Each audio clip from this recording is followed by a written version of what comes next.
gatii mana kiraa dadhabnee walitti galle.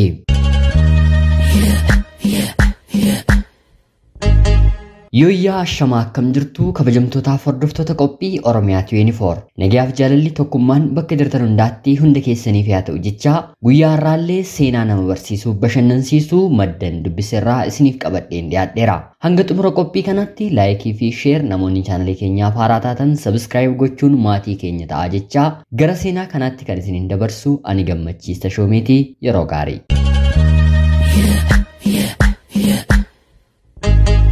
Jireenya yeroo ammaa jiraatamaa jiru keessatti maaltu ulfaachaa dhufee jennee yoo of gaafanne gatii mana kiraayidha. Mindaa hojjetaan tokko argaturraan yeroo madaalamu magaala keessa jiraachuun baay'eetti ulfaataa yeroo ta'erra jirra. Maarree dubartii hojjettuu taatee fi dhiira hojjetaa ta'e tokkotu naannoo tokko kireeffatanii ni galu. Gatiin mana kiraa kanfaluu lamaan isaaniitti waan ulfaateef maaliif bakka tokkotti kanfallee waliin hin jiraannu jedhanii wal gaafatu. Haalli kun xiqqoo baratamaa ta'uu baatus haa ta'uutii garuu giddugaleessa magaalaa namoota jiraataniitiif waan haaraa miti. Tole jedhanii jarreen kun lamaan haalli yeroo isaan dirqisiisee mana tokko ni kireeffatu. Dhiirriif dubartiin mana tokko taa'anii miti bakkee mattuu wal arganii maagneettiin walitti isaan harkisu ni jira mitiire. Innis bareedaa isheenis bareedduu homtuu kan isaanitti irrate miti. Karaa gabaabaan haadha manaaf abbaa manaa waliin ta'anii haa ta'uutii garuu jaalalli gidduu isaanii waan hin jirreef yeroo diida garaa gara jiraachaa turan bifa kanaatiin gonkumaayyuu wal barbaadanii waan hin beekneef wanti haati manaan mana keessatti hojjettu gonkumaa abbaa manaaf mi'aawuu didee yeroo hedduu alaa nyaatee gara manaatti galuu jalqabe. Namni waliin jiraatu gochaa gaarii raawwateen wal galateeffachuu yoo baate jabaatanii waan haaraa wal gammachiisanii jiraachuun dadhabaa dhufa. Abbaan manaan wanta gaarii godhee jennaan haati manaa galateeffachuu qabdi. Haati manaan wanta gaarii gootee jennaan abbaan manaan galateeffachuun dirqama isaati. Kana ta'u yoo baate garuu jireenyi waliin ta'an dadhabsiisaa dhufa. Haati manaa kun yeroo hundaa yaada abbaa manaa ishee gaariif gochuuf jecha ni tattaafatti.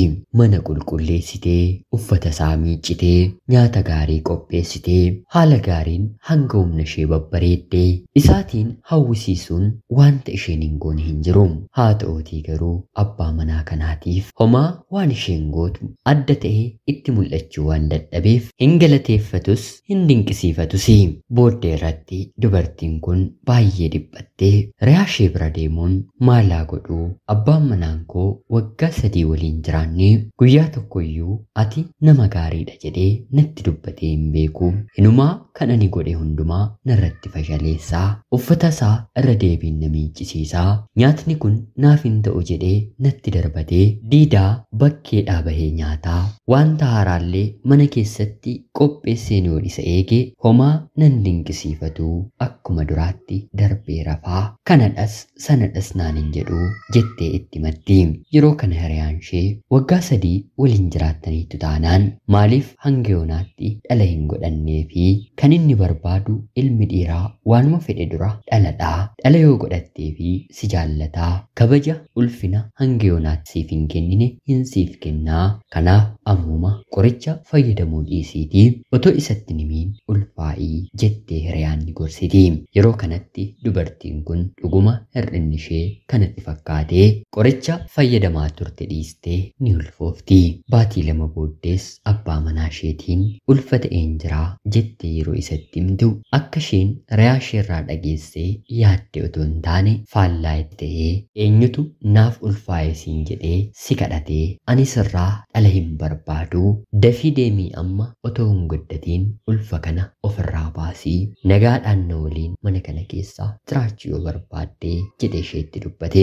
Yeroo kana haati manaan baay'ee aaruudhaan re'aa ishee bira deemuun akkana naan jedhee maalaa godhuu jettee gaafattiini.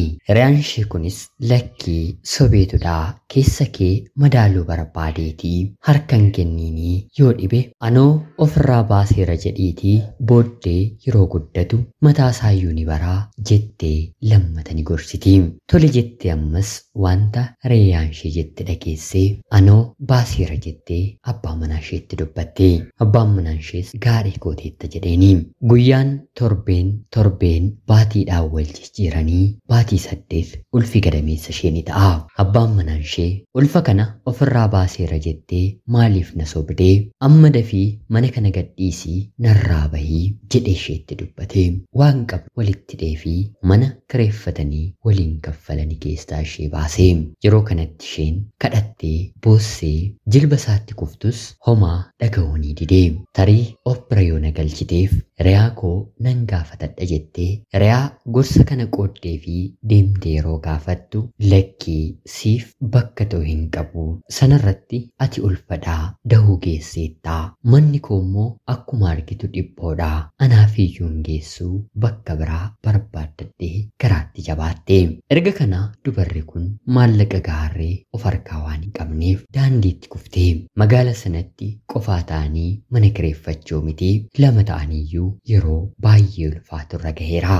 Sanaan booddee waan akka sharaa dalagattee mana xiqqoo hojjetachuun daandiirra jireenya ni eegalti.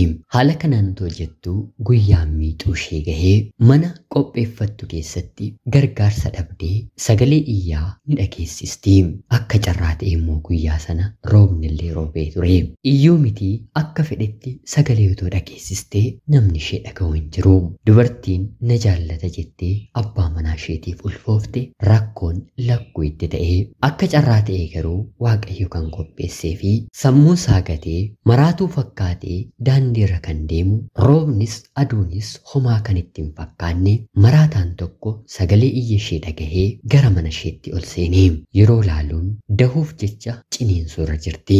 Humna dhabdee dafqii adda isheerra gad citeera. Dafee ol ishee qabuun namoota rooba baqaa mana jala dhaabbatan deemee waamuun qabanii gara hospitaalaatti geessanii. Yeroo kanatti namoonni mana hospitaala sanaa nama maraatuu kana sirriitti ni beeku. Waggaa 5 booda gara hospitaala keenyaatti baga nagaan dhuftee jedhanii isatti dubbatanii. Inni kanan dhufeef nagaa keessan barbaadin otoo hin taane dubartii kana nagaadhaan akkanaaf deessistanii fi jedhee isaan gaafata. Maali ati dooktarii mitii maaliif hin deessistu? Inni baratti si jalaa bade moo jedhanii yeroo xiqqoosan sammuunsaa itti ka'ee hospitaala sana jeeqee. Battaluma yaaltonni hospitaalaas isas qabanii dubartii ulfa kanas hiiksisanii nagaadhaatiin deessee. Erga deessee booda namni maraataa kun gara kamitti dubartii kana fuudhee haa deemu gaaffii itti ta'e. Haa ta'uutii garuu maallaqa qarshii 400 re'aansaa dooktarri tokko isaaf kennee ture. Kallacha maallaqa kanaan mana kireeffatee dubartii kana fudhatee galee. Baatii 2 yeroo hin guunne keessattis gara sammuu isaatti deebi'ee hojii dooktarummaa isaa kan duraa jalqabee. Dubartii deesse kanaatiif kunuunsa inni godhu ishee keessatti maatii isheerraallee argitee hin beektu. Booddee irratti ishumatti iyyuu gaaffii itti ta'ee maaliif akkanaan na kunuunsitaa? Kanan dahee siif miti jettee yeroo gaafattuuni guyyaan si arge wanti natti dhagahame addadha. Ani dooktara meedikaalaatii. Haa ta'uutii garuu haati manaan kiyya dahuuf jettee da'umsa irratti duutee kutaa da'umsaa seeneen deessise malee jedheen dooktaroota illee gaafadhee jennaan lakkii seera fayyaatti dooktarri dhiiraa haadha manaasaa deessisuu hin danda'u gaddee fi rakkoon gara biraa uumamuu danda'a jedhanii sababa kanaan haadha manaa koos dhala koos nan dhabee yeroon si argu tarii carraa haadha manaa koon dhabeen siitiin immoo lubbuu kee baasuu nan danda'a jedhee waan hin yaadeef wanta hin danda'amu hundumaa nan godhee sammuun koos yeroo gabaabaa keessatti gara duraatti deebi'ee hojii kiyyallee waggaa 5 booda hojjechuun eegalee. Kanaan booddee ilmi dhalate kuni kan koo akka hin taane natti hin dubbatiinii jedhee isheetti dubbata. Erga kanaa isheenis ajaa'ibsiifattee jireenyis itti fufee waggoota muraasa booda bashannanaadhaaf ilma isaanii qabatanii gammadaa kokkolfaa bakka bashannanaa tokko yeroo deeman dubartiin kun waan raajii tokko argite. Re'aan ishee gorsa kennaafii turte abbaa manaa ishee duraatiif mucaa deessee waliin bashannanuu dhufanii yeroo isheetti ori'u yeroo itti dheekkamu kabaja ulfina jaalala yeroo dhawwatu ija isheen argite. Edaa yaa Rabbii kana keessaa na baasuuf jettee jettee rakkoo kana natti argisiisteehi galanni siif haa ta'u jettee galateeffatte. Doktara kana waliinis umurii lafa kanarratti qabdu hunda waliin jiraachuun jireenya kanaaf badhaafamte. Jalqaba sababa gatii mana kiraa kanfaluu dadhabaniif mana ijaarte. Bultiin haala kanaan ijaaramu sirrii miti. Lammata irratti abbaa manaa ishee gammachiisuuf jecha ni ulfoofte. Kunis amala ittiin ilma dhiiraa gammachiisan ofitti fidan miti. Kan nu jaallate akkanumaan nu jaallata. Kan nu jibbe immoo daa'imandii lafarra otoo afneef iyyuu jaalala nuuf hin godhatuun dhaamsa qophii keenya guyyaa har'aati. Hanga yoonaatti dhaggeeffachaa barachaa turuu keessaniitiif guddaa galatoomaa jechaa hanga yoonaatti laayikii yoo hin tuqne laayik sheer gochuun chaanalii kana jajjabeessaa jechaa seenaa gara biraatiin hanga walitti deebinutti bakka jirtan maraan turtii gaarii isiniif hawwa.